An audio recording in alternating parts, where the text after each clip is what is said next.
Premature evaluation for Ghost Recon Phantoms. Ghost Recon Phantoms is the new Ghost Recon Online. Ghost Recon Online came out of beta and is now Ghost Recon Phantoms. This is a free-to-play third-person tactical shooter.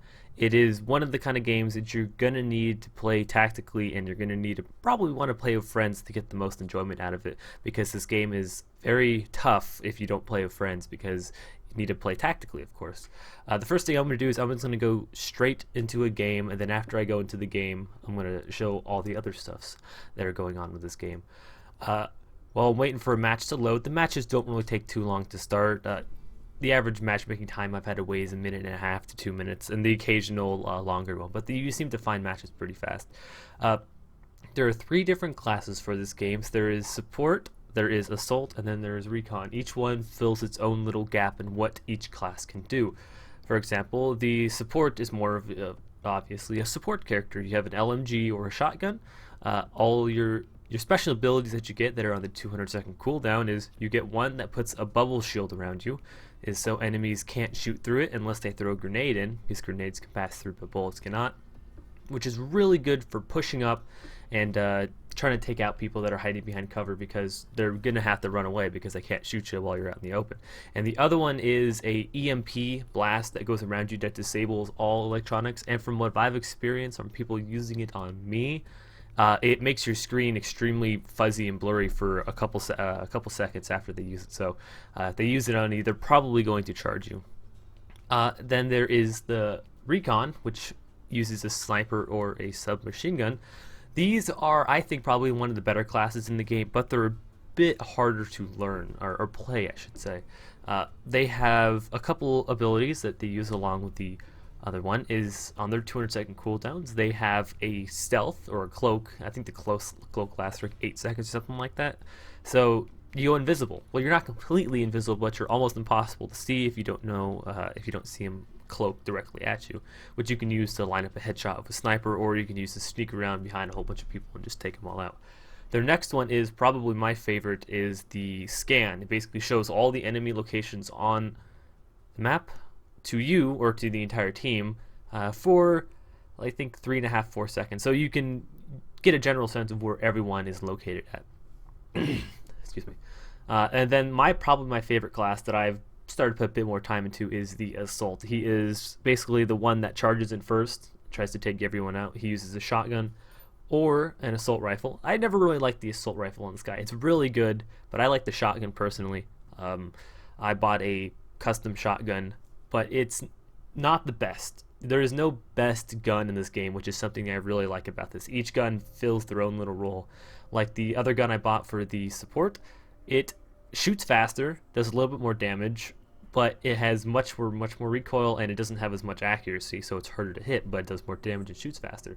The stock one you get is probably my favorite, just because it's really accurate and does pretty good damage, so you can pick people off from afar. Looks like we found a match, and we're going to be going in. So each class fills their own role. I'll talk a bit more about the assault ones while I'm actually in the game, and I probably won't play the entire game because matches do take a while to complete, because especially if you get a team that's really good against each other, they just are gridlocked and they go back and forth after a point.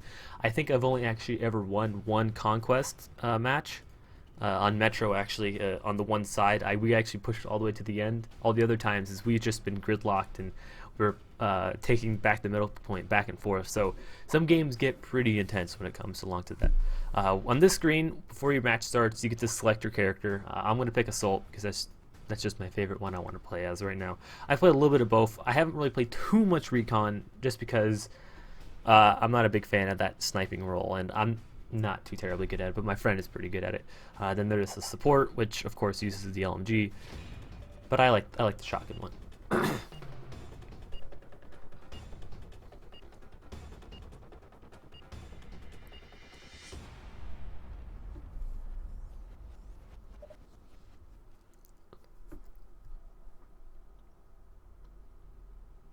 Another thing about this game is that the maps are pretty well designed, in my opinion. Each side has their own advantage in certain portions of the map, usually in the middle.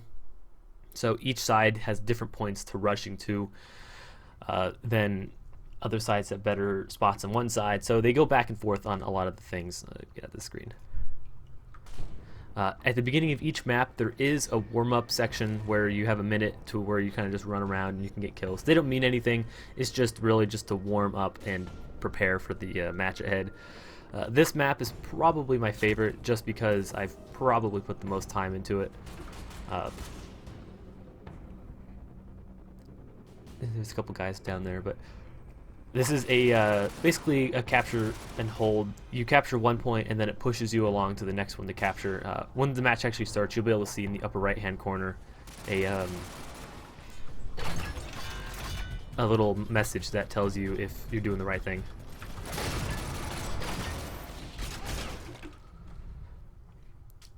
And the abilities for the assault are probably my favorite. I don't know if you just saw right there, but one of his cooldowns is Blitz, which I think is probably the most fun because you can be used really tactical or to get yourself a nice speed boost when the match starts. All right, now the match is actually starting. We can actually go ahead and do some stuff. But each this class, they have a combat regen aura you can get for your guy, which increases the amount of HP that you regen per second. And I think it works out for your party as well, as long as you're in range of them. So you could use it to help support your team out. But their special abilities is the Blitz, as you just saw previously, where the guy will charge and you will knock down whoever you hit for, I think, like a second and a half, 2 seconds, something like that. Let's see if I can't take that guy out. Warning. Heavy casualties sustained. Oh, they got me.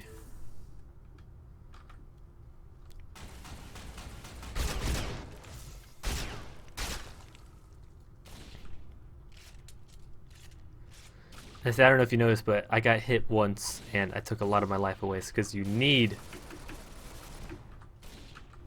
to play tactically, otherwise you are screwed. And so it looks like I'm the only one in the point right now trying to capture it, which is fine because the other team seems like they are pretty good. They have a couple snipers holding off each of the sides. But the other ability that you get as the assault is the my friends like to call it the microwave. It oh, I'm down. But it puts down it's an area in front of you which does a damage over time, but it makes it so from what I saw, it makes it so enemies cannot shoot their gun for a couple seconds afterwards. So you can just hold down an area, but yourself you can't shoot while you have it active. So there is a downside to it. All these abilities do have a downside to them, but they are really good. So it's best to use them only in certain situations and some stuff like that. It seems like this enemy team is pretty good. Shotguns are not too good on this map, in my opinion, from what I have played so far on this map, but they are pretty good on a lot of the other maps. Snipers are king in this first section, just because it's a big open area and each side has to run down a non-covered section of the map.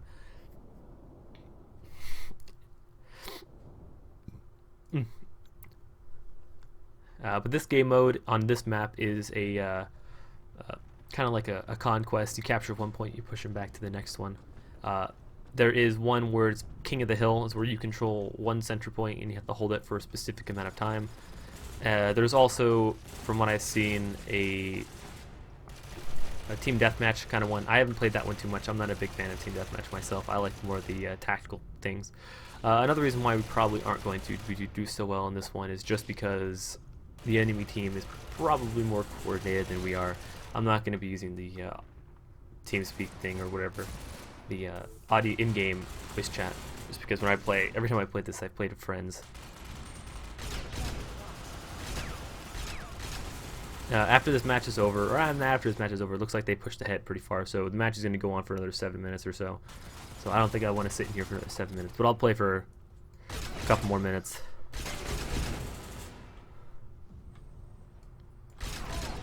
One thing that's good about the shotgun, though, at least this shotgun, is that it's fully automatic, but it does the least amount of damage for each of the shotguns. Like I was testing the damage on all the shotguns, and this one does the less. It only does, I think, 16 damage per pellet, and the starting shotgun is like 22, 23. So it does the least amount of damage. It fires fast, and it also has a longer reload time, which is something that I don't really like too much, but I just like how it's fully automatic. and you can use it really good for flanking just because it's fully automatic.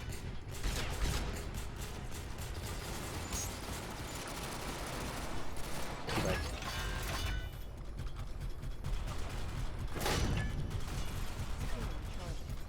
seems like we are pushing this back,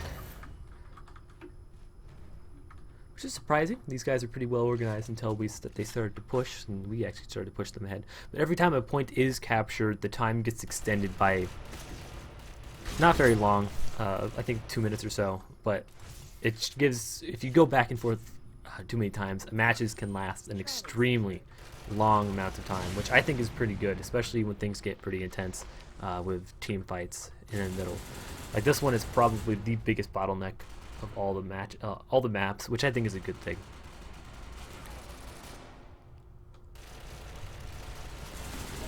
If I move out, I will get duped down.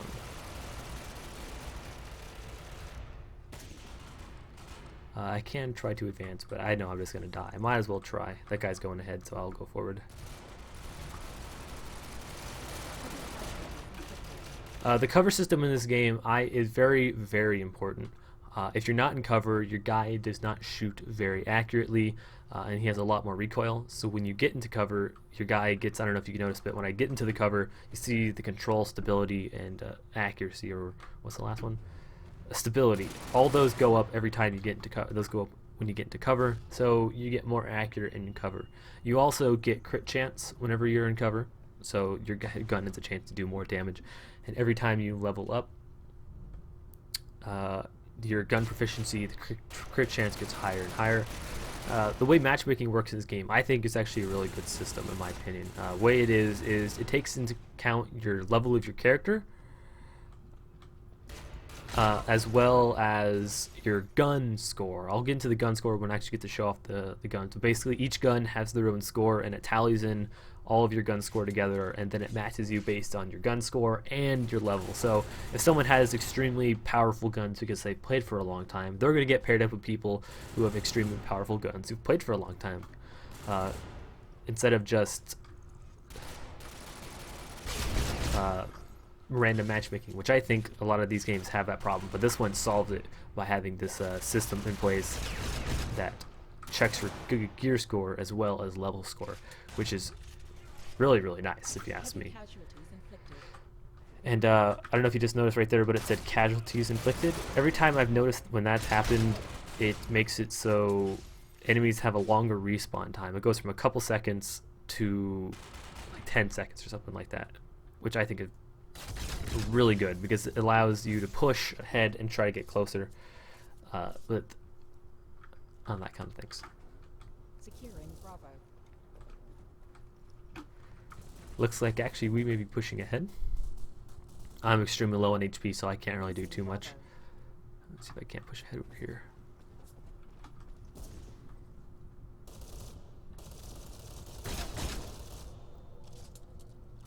And the gun customization when I get to after this match, I like it. You can customize almost every aspect of your gun, if you ask me, which is a extremely good system to have into a game because people love customization. Actually, it looks like we may push ahead past this.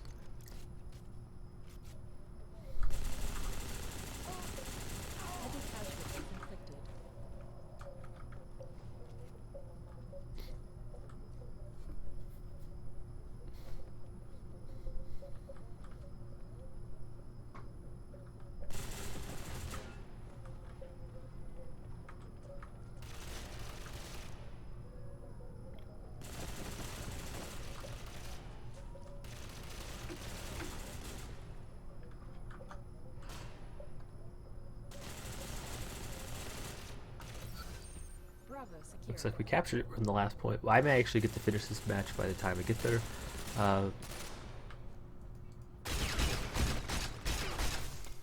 I may just go ahead and try to push, because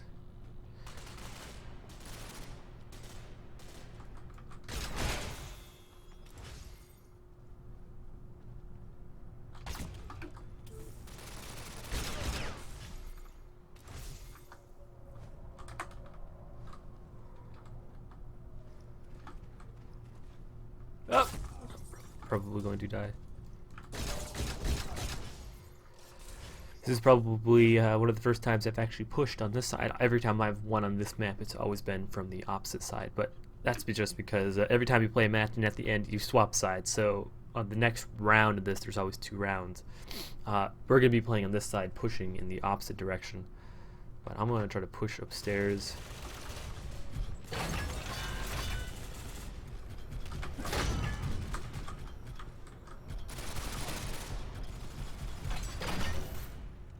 Oh, get my shotgun out.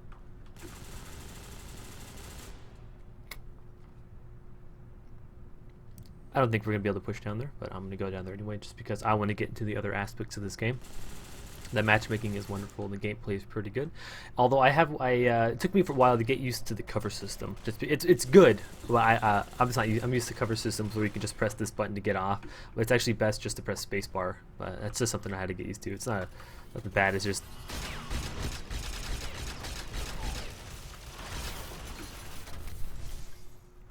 I'm almost out of ammo here.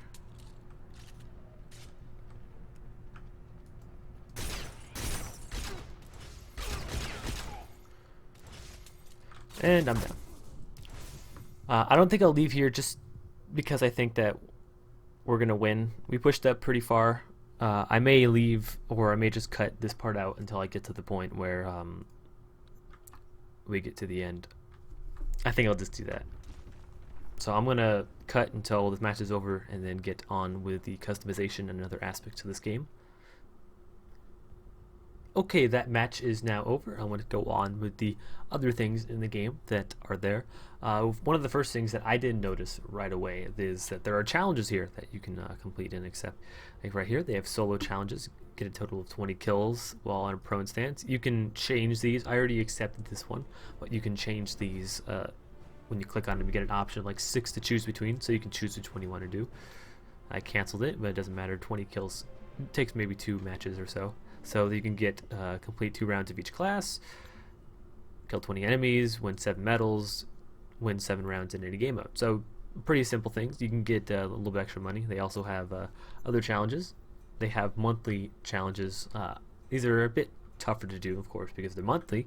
You can also create a clan. You have to be level 10 to create a clan, and you have to pay like 200 or 2,000 of these coins, the in-game currency. So it's pretty easy to get a clan together. There's also clan matchmaking, so you need to be in a clan to do the clan matchmaking. That's probably where a lot of the competitive is going to come from, which I'm actually interested to see how competitive it actually gets and see what combinations of classes people do decide to use.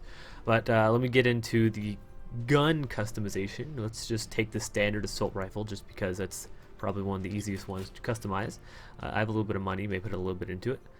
When you go into it, you're able to customize almost every aspect of this gun. Certain guns, certain things cannot be changed, like this one. The bottom attachment cannot be changed, the stock cannot be changed, and the barrel cannot be changed. But everything else can be changed. So if we wanted a different sight instead of these, let's just try it out. This is what the gun is basically like. Simple gun. But if we want to, we can change it. Let's say you want a 4x zoom. Then we can put a shorter mag.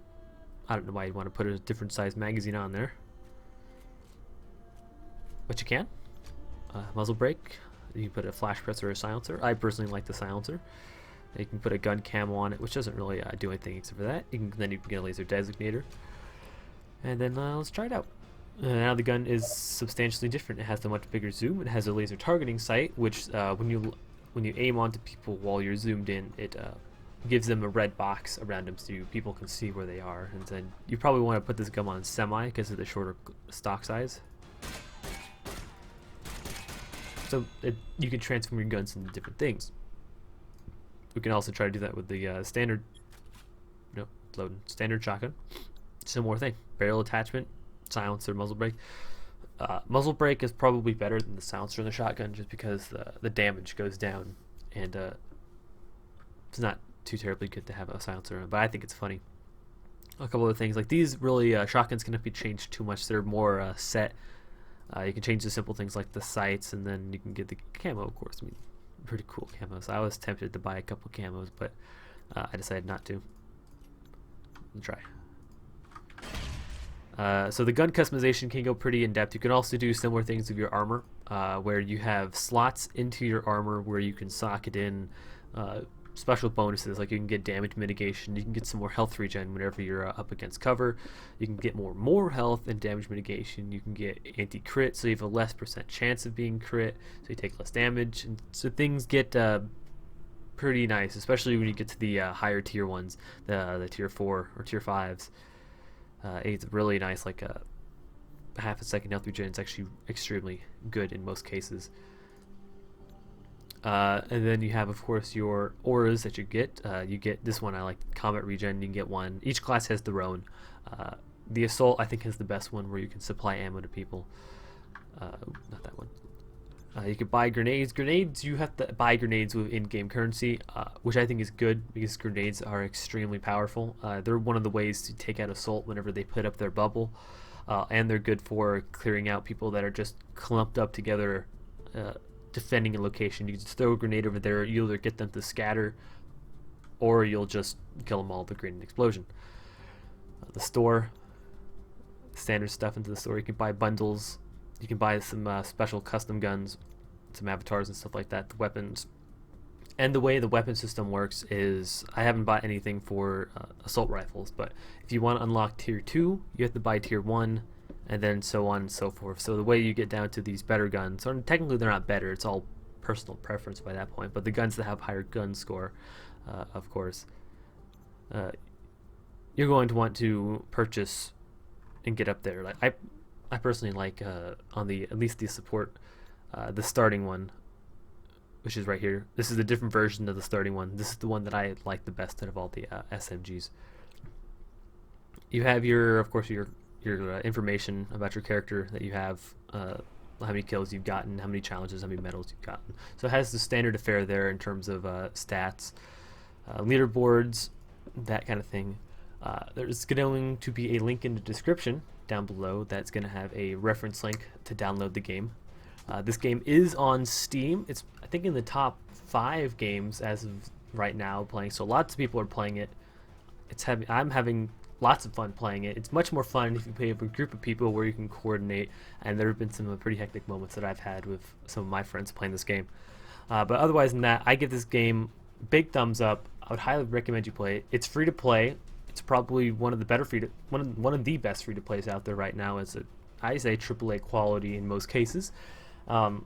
Lots of content to do. Once you get out of the beginner matchmaking, you unlock more maps. I think you unlock a different. You unlock the team deathmatch mode, which I tried. I'm not a fan of that. I like the more tactical ones. But there's lots to do in this game. There's challenges, there's weapon unlocks, there's leaderboards, there's clan matches if you want to get to the competitive side of the game. So all in all, this game, I would highly recommend you try it out. There's no consequences trying it because it's a free to play. So otherwise than that, try it out and game on.